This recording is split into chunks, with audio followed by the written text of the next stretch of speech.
ಇಲ್ಲಿ ಮುಂದಿನ ಭಾಗಕ್ಕೆ ಬರುವಾಗ ನಾವು ನೋಡುತ್ತೇವೆ, ನಿಕೋದೇಮನು ಅಲ್ಲಿ ಬಂದು ಆತನ ಕರ್ತನಾದ ಯೇಸು ಕ್ರಿಸ್ತನಿಗೆ ಕೇಳುವಂತ ಪ್ರಶ್ನೆ ಅಂದ್ರೆ, ಗುರುವೇ, ನೀನು ಮಾಡುವಂತ ಕಾರ್ಯಗಳು ದೇವರ ಸಹಾಯವಿಲ್ಲದೆ ಅಂತ ಅದ್ಭುತ ಕಾರ್ಯ ಮಾಡೋದು ಸಾಧ್ಯವಿಲ್ಲ ಅಂತ ಹೇಳಿದ ತಕ್ಷಣ ಕರ್ತನಾದ ಯೇಸು ಕ್ರಿಸ್ತ, ಯಾಕಂದ್ರೆ ಈ ಒಂದು ಭಾಗದ ಬಾರ್ನ್ ಅಗೇನ್ ಹೊಸದಾಗಿ ಹುಟ್ಟೋದ್ರ ಬಗ್ಗೆ ನೋಡಿದಾಗ ಈ ಒಂದು ಹೊಸದಾಗಿ ಹುಟ್ಟುವಂತ ಒಂದು ಹಿನ್ನೆಲೆ 2ನೇ ಅಧ್ಯಾಯ 23ನೇ ವಚನ ಪ್ರಾರಂಭವಾಗಿದೆ ಅಂತ ಹೇಳಿ ನೋಡಿದ್ದೇವೆ. ಹಾಗೆ ಅನೇಕರು ನಂಬಿಕೆ ಇಟ್ಟದ್ರು ಆ ಮಹತ್ಕಾರ್ಯಗಳು ನೋಡಿ. ಈತನ ನಂಬಿಕೆ ಕೂಡ ಒಂದು ರೀತಿಯಲ್ಲಿ ಹಾಗೆ ಆತನು ಬಂದು ಅದನ್ನೇ ಹೇಳ್ತಾನೆ, ಗುರುವೇ, ನೀನು ಮಾಡುವಂತ ಅದ್ಭುತ ಕಾರ್ಯಗಳು ಯಾರು ಮನುಷ್ಯರು ಮಾಡಕ್ ಸಾಧ್ಯ ಇಲ್ಲ, ದೇವರ ಸಹಾಯವಿಲ್ಲದೆ ಮಾಡಕ್ಕಾಗಲ್ಲ ಅಂದ ತಕ್ಷಣ ಕರ್ತನಾದ ಯೇಸು ಕ್ರಿಸ್ತನು ಆತನ ಏನ್ ತಿಳ್ಕೊಂಡದ, ಏನ್ ನಂಬಿಕೆ ಇಟ್ಟ, ಮತ್ತೆ ಏನ್ ಪ್ರಶ್ನೆ ಕೇಳ್ತಾನೆ ಅದು ಮಹತ್ವ ಅಲ್ಲ. ಕರ್ತನಾದ ಯೇಸು ಕ್ರಿಸ್ತನು ತಕ್ಷಣದಲ್ಲೇ ಹೇಳಿರುವಂತ ಮಾತೆಂದ್ರೆ, ನಿಕೋದೇಮನೇ, ಒಬ್ಬನು ಹೊಸದಾಗಿ ಹುಟ್ಟಲಿದ್ದರೆ ದೇವರ ರಾಜ್ಯವನ್ನು ಕಾಣುವುದಿಲ್ಲ. ಇದು ಮುಖ್ಯವಾದಂತ ಒಂದು ನಂಬಿಕೆಗೆ ಕರ್ತವ್ಯ ನಡೆಸ್ತಿರುವಂಥದ್ದು. ಏನಂದ್ರೆ ಅಲ್ಲಿ ಅವಶ್ಯಕವಾಗಿರುವಂಥದ್ದು ಮಹತ್ಕಾರ್ಯವನ್ನು ನೋಡದೆ ಅಥವಾ ನೀನು ಮಾಡುವಂಥದ್ದು ಶ್ರೇಷ್ಠ ಅಥವಾ ಗುರುವೇ ಅಥವಾ ಅಲ್ಲಿ ರಬ್ಬಿ ಅಂತ ಕರೆದಿರುವಂಥದ್ದು ಬಹಳ ಉನ್ನತ ಸ್ಥಾನ. ಆತನು ಕೂಡ ಒಂದು ರೀತಿಯಲ್ಲಿ ರಬ್ಬಿನೇ ಆಗಿದ್ದನು, ಪರಿಸಯನಾಗಿದ್ದು, ಬೋಧಕನಾಗಿದ್ದನು. ಅದನ್ನೇ ಮುಂದಿನ ವಾಕ್ಯದಲ್ಲಿ ಮುಂದಿನ ಕೆಲವು ವಾಕ್ಯಗಳಲ್ಲಿ ಕರ್ತನಾದ ಯೇಸು ಕ್ರಿಸ್ತ ಹೇಳ್ತಾನೆ.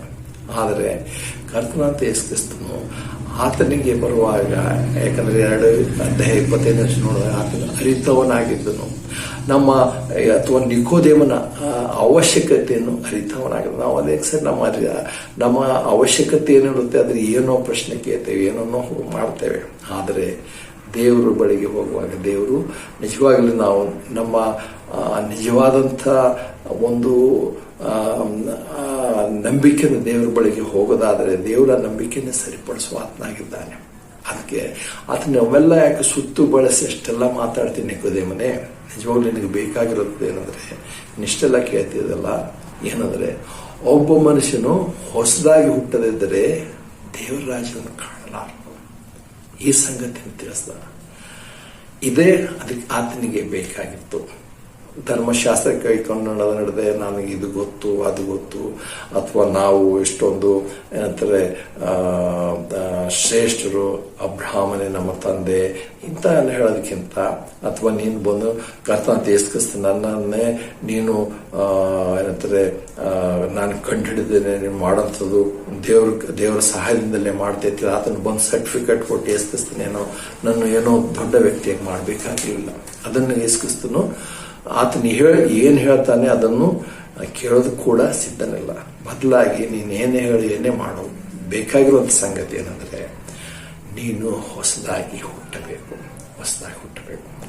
ಅಂದ ತಕ್ಷಣದಲ್ಲಿ ಆತಕ್ಕೆ ಕೇಳ್ತಾನೆ, ಗುರುವೇ, ಇದು ಹೇಗೆ ಸಾಧ್ಯ? ನಾನು ಎಷ್ಟೊಂದು ವಯಸ್ಸಾದ್ಮೇಲೆ ಎಷ್ಟು ಏನಂತಾರೆ ದೊಡ್ಡದಾಗಿ ಎತ್ತರ ಗಾತ್ರ ನಾನು ಬೆಳೆದ ಮೇಲೆ ತಿರುಗಿ ನಾನು ತಾಯಿ ಗರ್ಭದಲ್ಲಿ ಸೇರಿ ನನ್ನಿಂದ ಹುಟ್ಟೋದು ಅದೀತೆ, ಇಂಥ ಒಂದು ಸಂಗತಿ ಆಗೋದಕ್ಕೆ ಸಾಧ್ಯ ಇದೆನಾ? ಈ ಪ್ರಶ್ನೆಯನ್ನು ಕೇಳ್ತಾನೆ. ಅಂದ್ರೆ ಆತನಿಗೆ ಕರ್ತನಾದ ಯೇಸು ಕ್ರಿಸ್ತನ ಹೇಳಿರುವಂತ ಕರ್ತನಾದ ಯೇಸು ಕ್ರಿಸ್ತನ ತನ್ನ ಪ್ರಶ್ನೆಯನ್ನು ಅರ್ಥ ಮಾಡಿಕೊಂಡು ಆತನ ಕೇಳ್ದ, ಇಷ್ಟೆಲ್ಲ ಮಾಡುವಂತ ನೀವೇನೆಲ್ಲ ಮಾಡ್ತೀರ, ಏನೆಲ್ಲ ಕೈಕೊಂಡು ನಡೀತೀರ, ಧರ್ಮಶಾಸ್ತ್ರ, ದಶಾಜ್ಞೆ, ಅದು ಇದೆಲ್ಲ ಉಂಟು, ಆದ್ರೆ ಪ್ರಾಮುಖ್ಯವಾಗಿ ಬರ್ಬೇಕಂತ ಒಬ್ಬನು ಹೊಸದಾಗಿ ಹುಟ್ಟಬೇಕು, ಅದೇ ಅವಶ್ಯಕತೆ ನನ್ಗುಂಟು. ತಕ್ಷಣ ಆತನು ಹೇಳ್ತಾನೆ, ಹೌದು ನಿಜವಾಗ್ಲೂ ಅದೇ ಬೇಕಾಗಿರುವಂತ. ಆದ್ರೆ ಏನು, ಇಲ್ಲಿ ದೇವರ ರಾಜ್ಯಕ್ಕೆ ಸೇರುವಂಥದ್ದು ನಾವು ಮಾಡ್ಬೇಕಾಗತ್ತೆ, ಎಲ್ಲ ಮಾಡೋದು ದೇವರ ರಾಜ್ಯಕ್ಕೆ ಸೇರೋದಕ್ಕೋಸ್ಕರ ನಾವು ಇದೆಲ್ಲ ಮಾಡ್ತೇವೆ. ಆದರೆ ದೇವರ ರಾಜ್ಯ ಸೇರ್ಬೇಕಾದ್ರೆ ಹೊಸದಾಗಿ ಹುಟ್ಟಬೇಕಂತ ಹೇಳಿ ಆತನ ಪ್ರಶ್ನೆ ಬರುತ್ತೆ. ಹುಟ್ಟುವುದಂಥದ್ದು ಅಂದ್ರೆ ಆತನಿಗೆ ಒಂದೇ ಒಂದು ಗೊತ್ತು, ಏನಂದ್ರೆ ಹೇಗೆ ನಾನು ಹುಟ್ಟಬಹುದು, ತಿರುಗಿ ಹೇಗೆ ನಾನು ಹೊಸದಾಗಿ ಹುಟ್ಟಬೇಕು. ಹುಟ್ಟುವಿಕೆ ಒಂದೇ ಅರ್ಥ, ಹುಟ್ಟುವಂಥದ್ದು ಬೇರೆ ಅರ್ಥದಲ್ಲಿ ನಾವು ದೈಹಿಕವಾಗಿ ನಮಗೆ ಗೊತ್ತಿಲ್ಲ, ಆತ್ಮಿಕ ಕೂಡ ಒಂದೇ. ಅಂದ್ರೆ ಇಲ್ಲಿ ನೋಡುವಾಗ ದೈಹಿಕವಾಗಿದ್ರು ಹೇಗೆ ನಾನು ತಾಯಿಗೆ ಬಂದು ಸೇರಿ ತಿರುಗಿ ನಾನು ಹುಟ್ಟಬೇಕು, ಆ ಪ್ರಶ್ನೆ ಕೇಳಿದ. ಅವಾಗ ಕರ್ತನಾದ ಯೇಸು ಕ್ರಿಸ್ತನೇ ಹೇಳ್ತಾನೆ ಏನಂದ್ರೆ, ನಿಕೋದೇಮನೇ, ತಿರುಗಿ ತಾಯಿ ಗರ್ಭದಲ್ಲಿ ಸೇರಿ ಹುಟ್ಟುವಂಥದ್ದಲ್ಲ, ಬದಲಾಗಿ ಆತ್ಮ ಹೇಳ್ತಾನೆ, ಒಬ್ಬನು ನೀರಿನಿಂದಲೂ ಆತ್ಮದಿಂದಲೂ ಹುಟ್ಟುವಂಥದ್ದೇ ದೇವರಾಜ್ಯಕ್ಕೆ ಸೇರುವಂಥದ್ದು. ಆ ಸಂಗತಿ ಹೇಳ್ದ. ಹಾಗಾದ್ರೆ ಹೊಸದಾಗಿ ಹುಟ್ಟುವಂಥದ್ರ ಅರ್ಥ ಏನು? ನೀರಿನಿಂದಲೂ ಆತ್ಮನಿಂದಲೂ ಹುಟ್ಟುವಂಥದ್ದು. ಕರ್ತನು ಆ ಸಂಗತಿಯನ್ನು ತಿಳಿಸ್ತಾನೆ. ಅದು ಹೊಸದಾಗಿ ಹುಟ್ಟುವಂಥದ್ದಾಗಿದೆ. ಈ ಪ್ರಶ್ನೆಗೆ ಏನಂತಾರೆ, ಈ ಒಂದು ಸಂಭಾಷಣೆ ಅಲ್ಲಿಗೆ ಮುಗಿಯಲಿಲ್ಲ. ನಂತರದಲ್ಲಿ ನಾವು ನೋಡ್ತೇವೆ ಹಲವು ಪ್ರಶ್ನೆಗಳು ಇದರಲ್ಲಿ ಬರುವಂತ ನೋಡ್ತೇವೆ, ಮುಂದಿನ ಭಾಗದಲ್ಲಿ ನೋಡ್ತೇವೆ.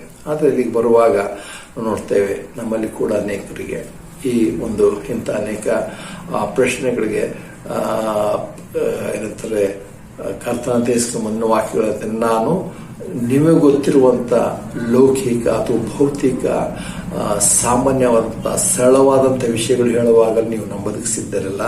ಆದರೆ ನೀವು ಗೊತ್ತಿಲ್ಲದಿರುವಂಥದ್ದು ಮೇಲಿನ ಆತ್ಮಿಕವಾದ ಸಂಗತಿಗಳು ಹೇಳುವಾಗ ನೀವು ಹೇಗೆ ನಂಬ್ತೀರಾ?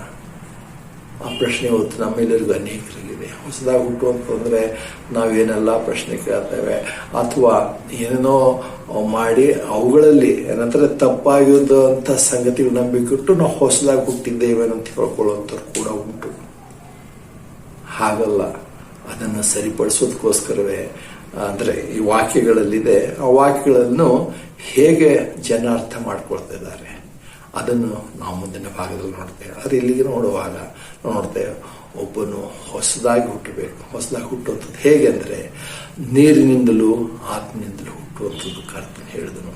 ಅದನ್ನು ನಾನು ಮಾಡಿದ್ದೇನೆ, ಅದು ನನಗೆ ಅದು ಲಭಿಸಿದೆನಾ? ಅದು ನಮ್ಮ ಪ್ರಶ್ನೆ ಆಗಿರಬೇಕು.